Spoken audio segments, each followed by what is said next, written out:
Ja, ihr Lieben, hallo und willkommen zum neuen Wochenorakel für die kommende Woche. Ich hoffe natürlich, ihr hattet alle schöne Weihnachten und schöne Weihnachtsfeiertage. Wir arbeiten uns jetzt auf Silvester zu. Die einen arbeiten, die anderen haben frei. Egal wie, macht das Beste draus. Das Schönste, was ihr für euch rausnehmen könnt.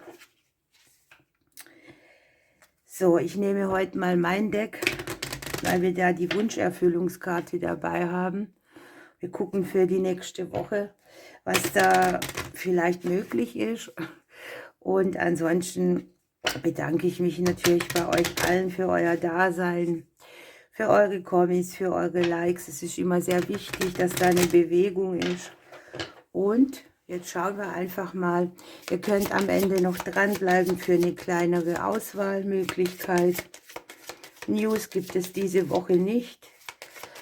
Die Sternzeichen-Readings werde ich weitermachen. Es kommen nächste Woche noch die Jahresreadings für jedes Sternzeichen. Das habe ich ein bisschen anders gemacht dieses Mal. Und ich bin gespannt, wie es ankommt. Ich habe da die Kommentare deaktiviert, aber ich würde mich freuen, wenn ihr auch ein Like da lasst, dass ich einfach sehe, ob es euch gefallen hat oder nicht. Ne? Ich probiere ja auch mal öfters noch was aus oder will mich ein bisschen verfeinern. Ja, hier haben wir schon mal ganz schönen Start in die neue Woche. Hier kommen Dinge an die Oberfläche, die uns wieder ja, Wege mitbringen oder neue Optionen. Das können Dinge sein, die bisher nicht greifbar waren, aber es entstehen hier wunderbare Wege. Die Wegekarte liegt im Haus des Klees, die Blumen liegen nebendran. Die Blumen liegen noch im Haus des Schiffes und es kann hier sehr gut sein, dass ihr irgendwo hinfährt, dass ihr eingeladen werdet. Wir haben die Stabilität in unserem eigenen Haus drin, das sich wohlfühlen, das Angekommensein. Was man hier gleich sehen kann, was ich jetzt untypisch finde, aber ich habe es ja am Anfang schon gesagt, viele arbeiten, viele Jobs, die auch eben, egal zu welchem Tag durchgeführt werden müssen. Oder vielleicht überlegt auch der ein oder andere, was er denn so mit dem Thema Arbeit noch anfangen möchte. Und auch hier scheinen sich Geschenke auf dem Weg zu machen, der euch die Qualität des Stresses ein bisschen rausnimmt. Also ich habe hier so ein bisschen ein Geschenk auf dem Arbeitsbereich, eine neue Option, eine gute Chance. Das kann im kleineren Bereich sein, aber es liegt einfach sehr schön und es ist sehr stressreduzierend. Also es nimmt hier Unruhe einfach weg und stabilisiert richtig schön. Für einen oder anderen kann es tatsächlich ein bisschen stressig sein. Ich weiß nicht, ob ihr viel Besuch kriegt oder so irgendwas, ne? Ja. Dann habe ich auch, dass ihr zum Beispiel häusliche Dinge sehr gut klären könnt. Ja, also alle Dinge, die mit dem Haus, mit der Wohnung, mit einem Umzug oder mit irgendeiner Immobilie zu tun haben. Da liegen die Blumen in der Spiegelung. Ich habe die Geldkarte im Haus der Schlange. Vielleicht auch so ein bisschen, wo ihr verstrickte Bereiche wieder auf einen Weg bringen könnt. Möglich ist hier auch, dass ihr irgendwie an sich Verstrickungen im Bereich von Finanzen ja wieder auf einen guten Weg ausrichten könnt.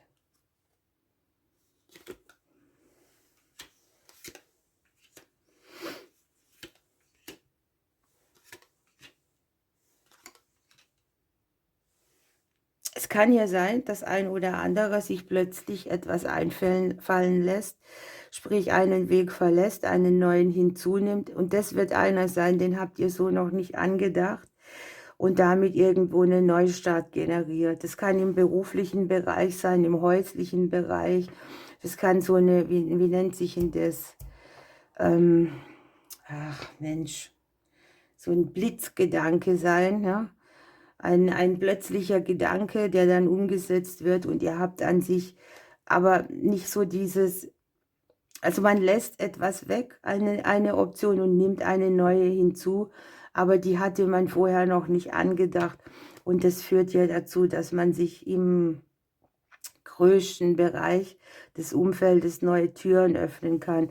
Kann Ihr Umfeld sein oder Berufsqualität. Jedenfalls eine schöne Energie. Mit den Sternen natürlich noch da, wo es noch nicht klar war. Das Geschenk liegt hier unter einem guten Stern. Was will man mehr für diese Woche, ne? Wir selber liegen im Haus des Fuchses. Vielleicht überkommen uns ein oder andere Zweifel. Wir machen uns Gedanken um unsere Stabilität, obwohl wir das gar nicht müssten. Wir machen uns Gedanken über unser Nervenkostüm oder wie wir an sich die Energie ruhiger hinkriegen, wie wir Beruf und Umfeld unter einen Hut kriegen, sodass es uns gut dient. Wir sind natürlich auch darauf aus, dass wir hier einen guten Zug irgendwo machen, ne? Wenn ihr euch das anguckt, wir gucken auf die Sonne liegt im Haus des Bären drin, der Neubeginn korrespondiert damit. Das ist schon eine schöne Energie, da fühlt man sich getragen in seiner Größe, man hat die Kraft, die man braucht. Und es kann auch wirklich sein, dass sich hier im Finanziellen etwas ganz gut gestaltet für euch. Also das stabilisierende Element von Geld liegt einfach da und zwar in einer hohen Qualität.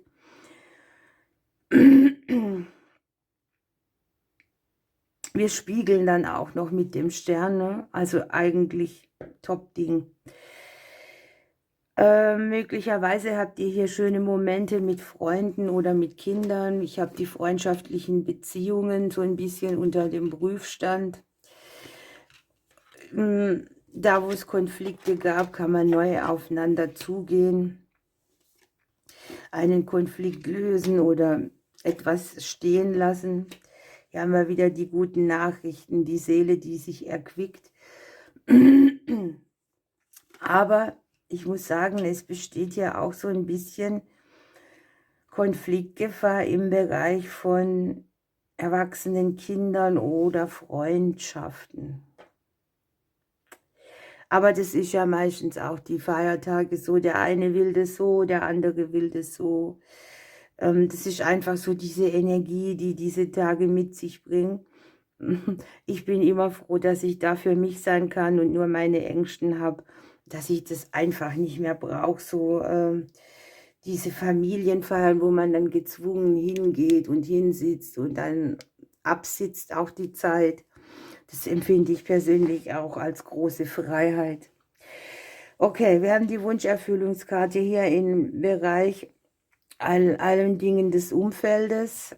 Wir haben die Wunscherfüllungskarte im Haus des Herzens.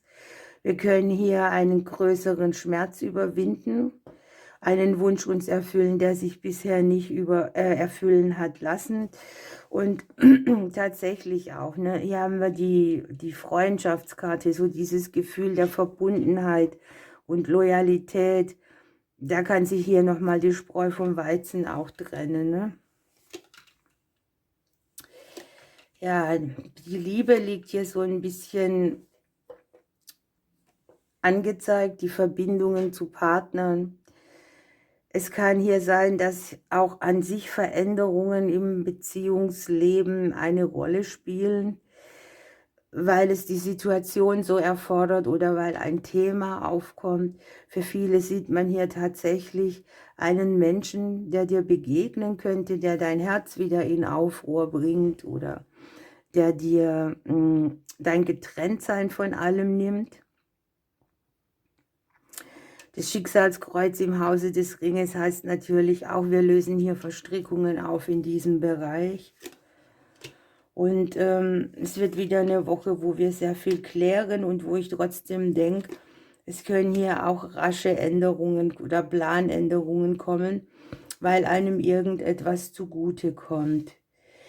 Was ich hier auch sehr schön finde und es auch sehr gerne erkläre, weil das so wichtig ist. Guckt euch diese Linie hier an. Mit der Wunscherfüllungskarte hier haben wir praktisch so ein bisschen die Familienebene. Mutter, Kinder, Vaterthemen. Verstrickungen mit diesen Personen. In der Spiegelung haben wir nämlich das Kreuz drin. Also hier kann schon auch eine Sache, die familiär so auf dem Weg ist oder als Hindernis wirkt oder wo es halt auch mal Schnitte gab. Ja, die können sich hier umstrukturieren, würde ich sagen, aussöhnen oder eine bessere Energie für uns bereithalten. Ich habe hier Nachrichten, die Veränderungen bringen, schnelle Umschwünge. Möglicherweise gibt es auch so kleinere Rückzüge, wenn ihr denkt, mir wird alles zu viel, ich nehme mich mal raus. Ne? Ein bisschen Glück haben wir hier auch dabei. Das ist sehr schön. Ein karmischer Zyklus, der sich beendet. Ein Familienthema, bei dem wir schon sehr viel gearbeitet haben an uns, kann hier aufgelöst werden. Im Hause der Arbeit liegt hier das Thema drin, bringe ich Familie und Arbeit unter einen Hut, fehlt mir irgendwas, weil ich arbeiten muss. Ne? Die Arbeitskarte korrespondiert damit. Oder tatsächlich auch, dass es so Zwangstermine gibt, ne? Weil man sieht hier eher, ja, dass es entweder geht es wirklich um eine alte Situation, die wir ja hier aufgezeigt kriegen, oder dass man einfach bei Zusammenkünften das auch manchmal als Belastung sehen kann. Nichtsdestotrotz haben wir hier Nachrichten, die Glück bringen, möglicherweise auch so eine Veränderung im finanziellen Bereich. Das kann auch unser Gegenüber betreffen, ein finanzieller Erfolg, eine Energie, die Finanzen, die gehindert waren, plötzlich wieder in Bewegung bringen. Es ist jetzt nicht so die Woche, wo man, ich sage mal, sehr große Entscheidungen treffen soll, sondern eher diese Dinge nutzen, die einem so auf den Weg kommen, ne? Die plötzlich da sind, dieser Blitzgedanke, den man dann weiterverfolgen kann. Aber ich denke, so richtig zu entscheiden, wie alles weitergehen soll, ist jetzt hier mit dem Fuchs gekennzeichnet nicht der richtige Zeitpunkt. Aber die ersten Fetzen, die da angeflogen kommen an Infos, die kann man hier sehr gut nutzen.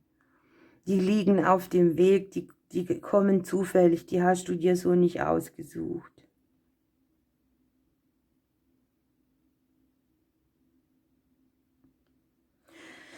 Ich gucke gerade noch mal drüber. Das Schiff geht hier raus. Wir haben hier die Wunscherfüllungskarte in unseren Herzensangelegenheiten. Hier können auch Zusagen kommen oder irgendjemand gibt euch eine Nachricht, die euch Gutes bringt. Das habe ich hier zweimal, die dann auch sehr verändernd und stabilisierend wirkt. Ja, sehr schön. Ich würde mal sagen, man kann auch hier gucken, dass die Tage nicht schon wieder so als zum Stress ausarten, ne? Sondern dass man einfach auf sich selber guckt und versucht, keine Kämpfe auszuführen, um allen gerecht zu werden, weil hier kommt der Stress so ein bisschen mehr von außen.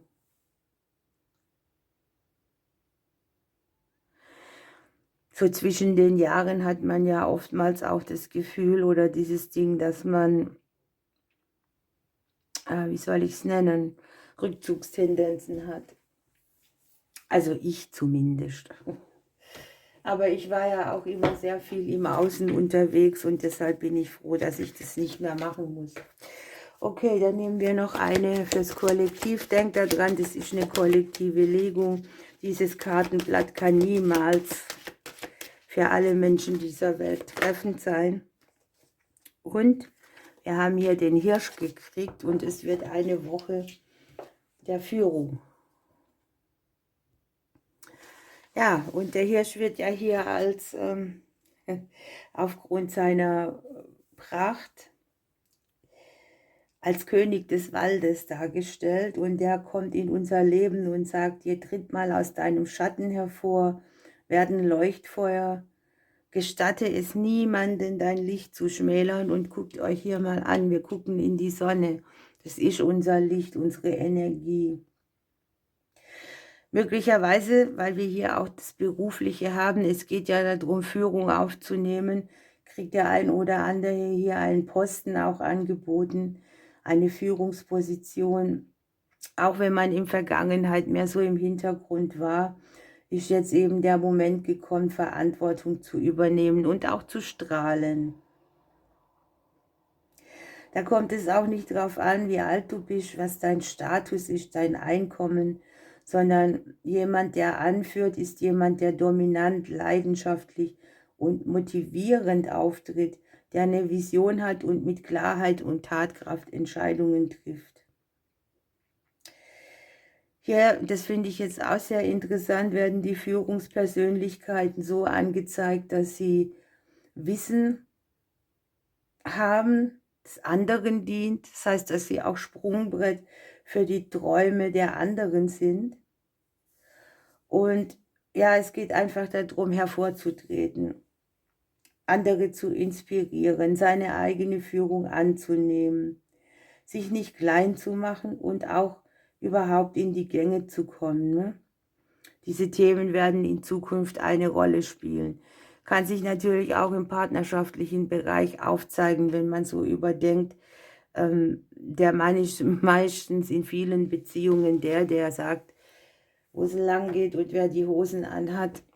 Oft ist es so, dass man da für sich selber sorgt oder sagt, so, jetzt gehe ich mal meinen Weg. Hier Umbrüche im Familiensystem, die uns aber allen irgendwie zugutekommen. Auch die Männer hier, die könnten sich diese Woche mal so ein bisschen rausnehmen oder auf ihre eigenen Dinge gucken. Die liegen hier im Haus des Buches drin und ja, überlegen sich sehr vieles und auch da, wo sie einen Konflikt mit Beziehung haben oder wo sie was verändern wollen, wo sie ein neues Kapitel eröffnen. Okay, ihr Lieben. Das soll es gewesen sein. Ich wünsche euch eine wunderbare Woche. Am Silvester habe ich noch ein großes Silvester-Orakel drin. Am Dienstag kommen die Jahresorakel für die Sternzeichen. Ich würde mich freuen, wenn ihr wieder fleißig dabei seid. Ich drücke euch und bis bald und bleibt noch dran für eine persönliche Wochenimpulsnachricht. Hier bin ich wieder. Ich habe den silbernen Buddha und den roten Buddha dabei.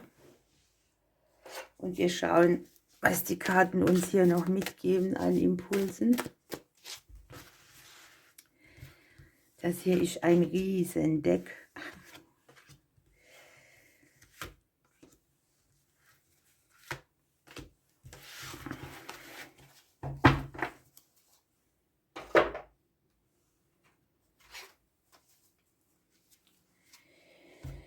Ich habe es gleich.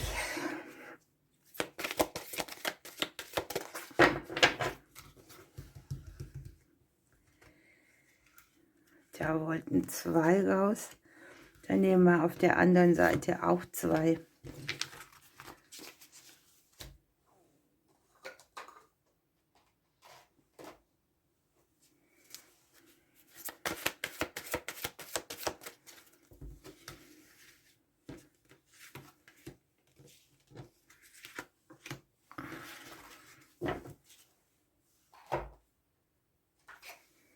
So. Jetzt dürft ihr gleich wählen. Ich lege es noch mal schöner hin. Sucht euch eine Seite aus, die euch ins Auge springt. Nehmt beide oder belegt sie mit irgendwelchen Personen, Themen. Ich nehme heute den silbernen Buddha und wir gucken mal. Ja, er macht sich eine Win-Win-Situation auf den Weg. Es gibt irgendwo einen Ausgleich, bei dem beide mit irgendwas in Ordnung sind oder das so stehen lassen können. Es gibt eine Lösung, mit der alle zufrieden sind. Das innere Gleichgewicht ist hier sehr wichtig, ne? Man soll sich hier auch nicht beschränken, denn Vielfalt hat auch eine Kraft. Und das ist so ein bisschen, wie das große Blatt auch gesagt hat, ne? Man ist aufgerufen, die persönliche Macht anzunehmen, vorzutreten, nein zu sagen, wenn sich was nicht gut anfühlt. Und man kommt hier auf einen nicht gelösten Konflikt, vielleicht mit sich selber zurück. Ein Kampf, den man mit sich führt und nicht mit anderen. Und genau das kann hier sehr ausgleichend wirken. Wir haben hier eine Win-Win-Situation, wir haben hier Teamwork, hier wird uns auch gesagt, ne? Arbeite mit anderen zusammen, um Situationen zu lösen. Breche nicht durch, aber sag auch Nein, wo es nötig ist. Und wir haben hier eine freudige Überraschung für diese Seite. Sehr bald wird etwas sehr Gutes geschehen. Na, dann immer her damit, ne? Guckt mal. Und die goldene Gelegenheit. Hier öffnen sich wichtige Türen, die man dann halt auch durchschreiten darf. Manche Leute wollen ja immer neue Türen und dann kommt die Muffe, ne? Macht man das richtig? Setze da andere mit ein, ist der Rat der Karten. Und wir haben hier den Engel des Glaubens. Der Glaube ist so mächtig, dass er sprichwörtlich Berge versetzen kann. Wichtig ist, dass du an dich und das Universum glaubst, so werden auch deine Wünsche in Erfüllung gehen. Handle so, als wären deine Wünsche bereits Wirklichkeit geworden, denn das ist Glaube. Dein Engel wird dich dabei unterstützen und dich bestärken. Du musst nur fest daran glauben. Also, wunderbares Überraschungspaket für die silberne Seite. Dann gucken wir uns die rot-goldene Seite an. Was habt ihr Schönes? Ja, ihr habt hier friedliche Zeiten. Etwas wird weniger mit Stress behaftet sein. Man hat hier so dieses Gefühl, dass das, was einem nicht klar war oder wo man sehr verwirrt war oder wo man die Antwort nicht wusste, dass etwas plötzlich klar wird, dass einem die Wahrheit zur Verfügung steht. Und es hat etwas damit zu tun, dass eben ruhigere Zeiten auf einen warten. Und zögere hier auch nicht, dir eine Auszeit zu nehmen, wenn du sie brauchst. Guckt mal, ihr habt definitiv Ja bei euren Fragen und ihr habt die Großeltern als Thema. Vielleicht könnt ihr da mal ein bisschen überlegen, was haben die so für ein Leben gelebt, wo gibt es eine Verbindung zu euch, wie tief war die, was habt ihr gemeinsam gemacht und vielleicht gedenkt ihr denen einfach auch mal wieder. Dann haben wir Unabhängigkeit. Sehr wichtig für uns, dass wir unabhängig sind in allen Gebieten und hier hast du auch, dass du in einer Unabhängigkeit deine beste Qualität leben kannst und einen guten, dass dein Erfolg die Grundlage von Unabhängigkeit ist. Und ihr habt den Engel des Augenblicks. Sammle die kostbaren Momente, die das Leben für dich im Hier und Jetzt bereithält. Ein lachendes Kind, ein strahlend blauer Himmel oder ein liebevolles Kompliment. Je intensiver du deinen Blick auf das Positive lenkst, desto öfter wirst du erfüllt sein von Dankbarkeit und Freude. Bitte deinen Engel, deinen Blick auf die kleinen Dinge zu schärfen und genieße bewusst die schönen Augenblicke in deinem Leben. Wunderbar. Ihr Lieben, habt schöne Tage. Ich drücke euch bis bald.